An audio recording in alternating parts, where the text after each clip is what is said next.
আসসালামু আলাইকুম। দর্শক, আসছে আগামীতে জাতীয় নির্বাচন। এই নির্বাচন নিয়ে সকলের মনের ভিতরে অনেক জল্পনা কল্পনা কিন্তু ঘুরপাক খায়। এই নির্বাচন কেমন হতে চলেছে? ঠিক সেই শেখ হাসিনার মতোই কি নির্বাচন হতে চলেছে, নাকি সুস্থ নির্বাচন হবে? এটা নিয়ে কিন্তু সকলেই খুবই উদ্বিগ্নের ভিতরে আছে।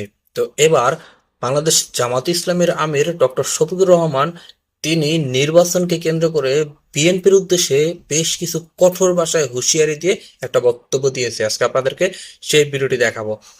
দর্শক, নির্বাচনকে কেন্দ্র করে যত দিন যাচ্ছে ততই মাঠ উত্তপ্ত হয়ে উঠতেছে এবং সকলে এটাই ধারণা করছে যে বিএনপি এবার নির্বাচনের যে কোনো একটা হট্টগোল শুরু করবে, যে কোনো একটা বিশৃঙ্খলা শুরু করবে এবং সেই বিশৃঙ্খলা থেকে বাঁচার জন্য এবার বাংলাদেশ জামাত ইসলামের আমির ডক্টর শফিকুর রহমান তিনি তাদের নেতাকর্মীদেরকে কঠিন বার্তা দিয়েছে এবং প্রস্তুতি থাকার হুঁশিয়ারি দিয়েছে। তো কিসের আসলে প্রস্তুতি থাকার হুঁশিয়ারি দিয়েছে? তো চলুন আমরা ডক্টর শফিকুর রহমান থেকে আমরা কথাগুলো একটু শুনে আসি। আমরা 3বার ভোট দিতে পারি নাই। এবার চতুর্থবার কেউ যদি আমাদের ভোট ডাকাতি করতে আসে, আমাদেরকে তৈরি থাকতে হবে ওই ডাকাতের হাত ভেঙে দেওয়ার, যেন দুঃসাহস না করে আমার ভোটে হাত দেওয়ার। তার ভোট সে দিবে, আমার ভোটটা আমি দেবো।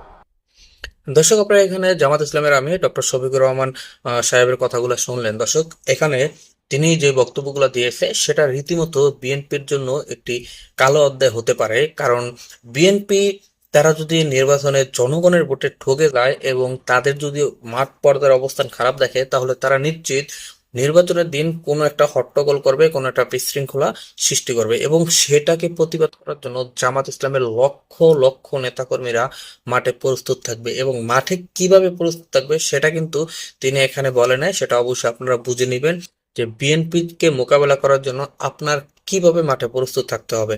তো ঠিক সেইভাবেই আপনি আমি সকলেই এবার নির্বাচন সুস্থ করার জন্য এবং নির্বাচন প্রশ্নবিদ্ধ থেকে বাঁচানোর জন্য, নির্বাচনে সঠিক সিদ্ধান্ত আসার জন্য আপনারা সকলে কিন্তু প্রস্তুত থাকতে হবে এবং বিএনপিকে অবশ্যই মোকাবেলা করতে হবে। বিএনপির নৈরাজ্যকে আমরা রুখে দিতে হবে এবার নির্বাচনের মাধ্যমে। তো দর্শক, আজকের মতো ভিডিওটা এখানে শেষ করছি। দেখা হবে পরবর্তী অন্য কোনো ভিডিওতে। সেই পর্যন্ত ভালো থাকবেন, সুস্থ থাকবেন। আল্লাহ হাফেজ।